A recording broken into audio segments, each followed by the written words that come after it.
Buenas tardes. My name is Luis Etcharren. I work for Phibro Animal Health as a global marketing director, and I'm going to share with you our experience on how to control the infectious bronchitis virus variants in the world. Thank you for your time and attending this presentation. Let me start with a brief introduction of the infectious bronchitis problem in the world. This is a chicken-specific coronavirus first identified in the early 1930s. We know that the virus replicates mainly in the respiratory tract with related clinical signs, but also the virus can spread to the urogenital and intestinal tracts. This virus causes considerable economic losses in egg production and egg quality, affecting also the viability of the embryo, and it reduced the performance and increased the mortality in broiler chicken flocks. The first variant of the virus was the Connecticut strain, found in 1951, and the first vaccine was based on the Massachusetts strain, developed in Holland in 1960.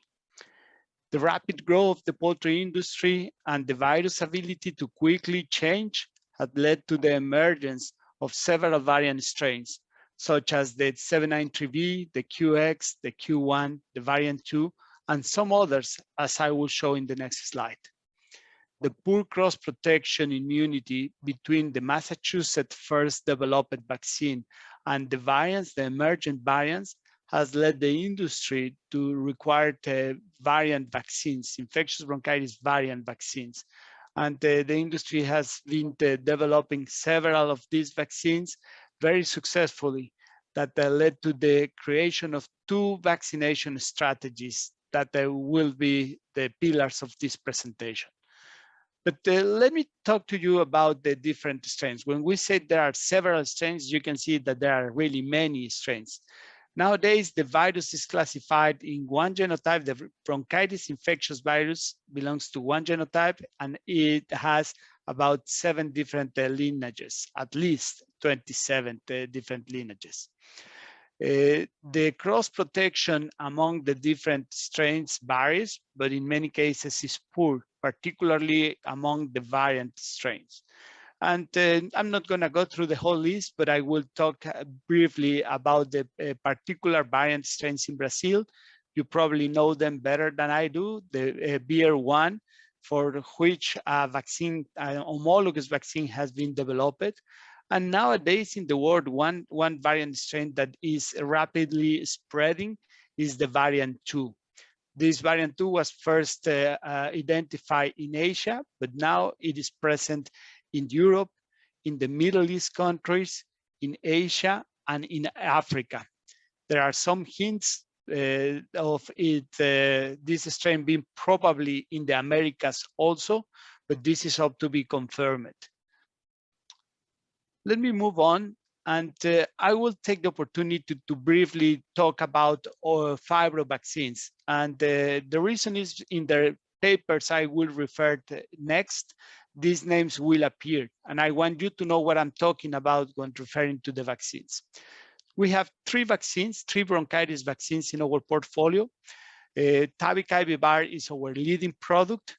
This is a live attenuated bronchitis vaccine developed from the ES 1494-06 field strain that belongs to the lineage 23 or variant 2, as it's well known.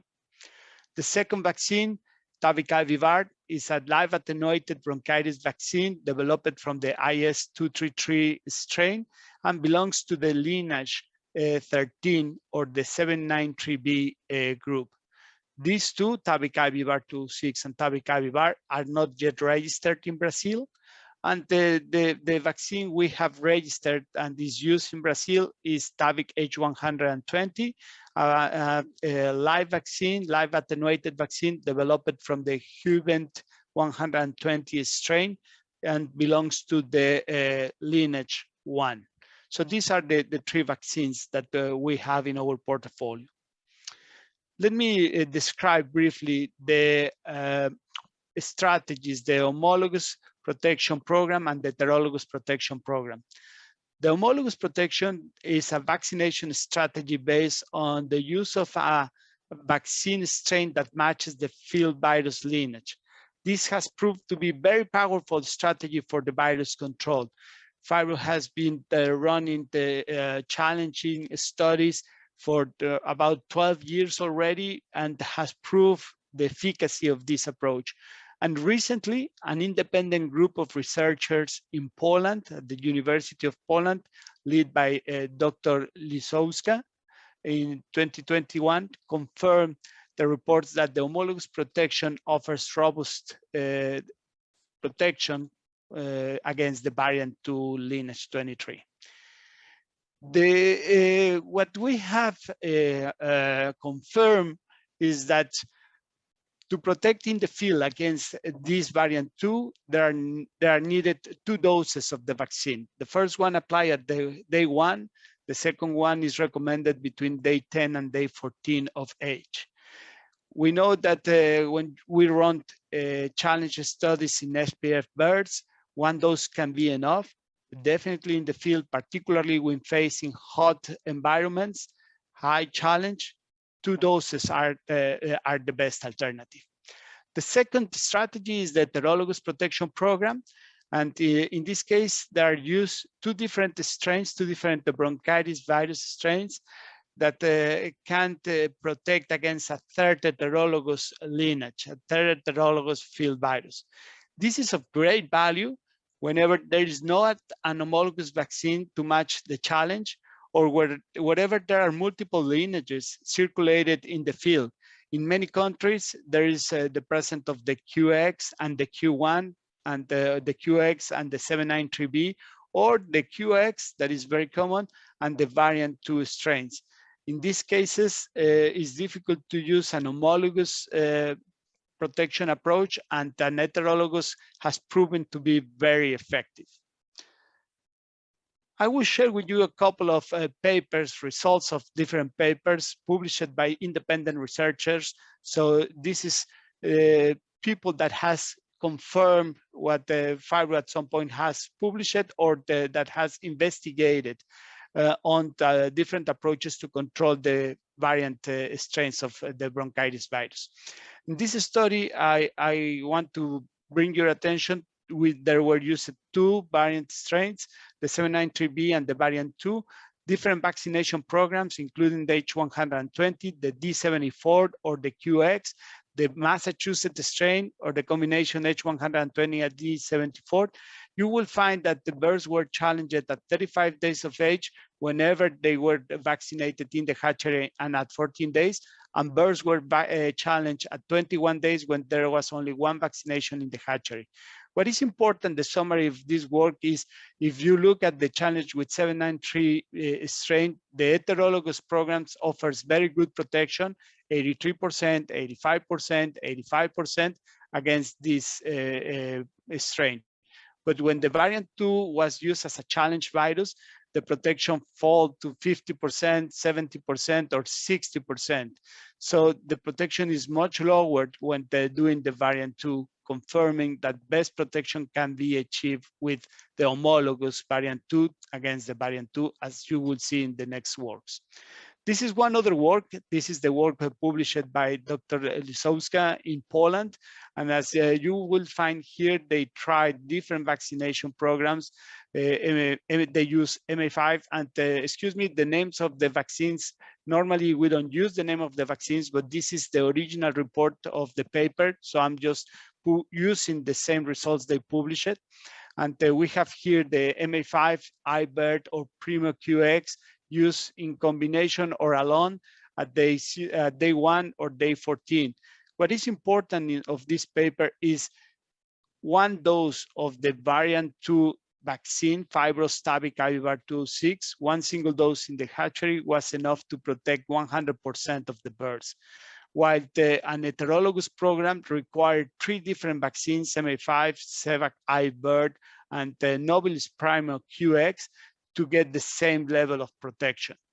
So it's much more convenient, much more efficient to use 1 single vaccine to protect against the challenge of the variant 2, rather than using 3 different vaccines that may have not only an intrinsic higher cost because of the vaccines, but also because of the post-vaccination reaction associated to the use of these 3 vaccines. This third work is a different approach.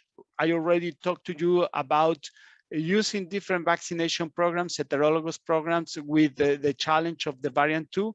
In this case, we are going to use the variant 2 to protect against an heterologous challenge, against the challenge of QX. And this is a paper, a work done by Phibro's team, where the birds were vaccinated at day 1 and day 13 or 14 with Tabic IBV 206 and were challenged later on with the QX strain. As you can see, we tried this vaccination program against 3 different QX viruses, one isolated in Russia, one other from South Africa, and another one from Israel. And you can see that the protection level was very good, very high. The worst case was 80% in the case of South Africa. And these are just our control groups to validate the study. The non-vaccinated challenge birds were pretty much sick, all of them, and the vaccinated not challenged remained healthy. Now, moving to a third program, and this is an example of the heterologous protection program. And here I'm going to refer to the use of the 793B group vaccines in combination with H120. And the birds vaccinated with this calendar were challenged with a Thailand QX strain, the THA 8151. And then the birds were evaluated 2 days, 4 days, or 6 days post-challenge. The clinical signs in the vaccinated groups, there were no clinical signs, birds stay healthy. The control groups validated the challenge, and the non-challenge, non-vaccinated group remains equally healthy and normal. The interesting thing here is the results of the PCR in a conventional test. As you can see in the 2 vaccinated groups, up to 6 days post-challenge birds were negative, as long as the non-vaccinated challenge birds started to be positive. So as you can see, conclusions of Dr. Niwat and his team of researchers mentioned that the combination of the variant or 2 bronchitis vaccines, the variant 793B and the H120, provided good protection against the QX, a third vaccine in this study.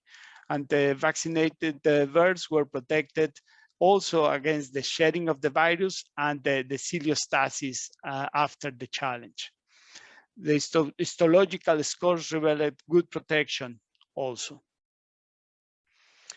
So in summary, in our experience in Phibro, after many years working to control the variant 2 challenge, is that the homologous programs works better. In this case, for variant 2 challenge, it has been proven by many different researchers that the protection is partial only, even regardless the number or the vaccines that are included. So our recommendation here is to use the homologous approach. We also have experience and proof that the heterologous protection strategy can work very well when used properly and is implemented in the right conditions in front of the right challenge. We have identified and we have been following very closely the spreading of the variant 2, the EAS 1494-06, that is becoming a dominant group in many geographies, as I mentioned, in the Asia, Europe, Africa, the Middle East, and now in the Americas. We know that, as I mentioned, the heterologous vaccines offer only limited protection against this group.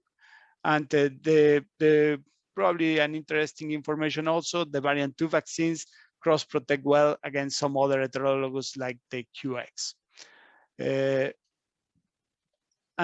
that, I want to thank you for your attention. This is a map, a worldwide map, where the red highlighted countries indicates a positive presence of the variant 2. This is how we have been following and identifying the spreading of the virus. And with that, I want to thank you for your attention.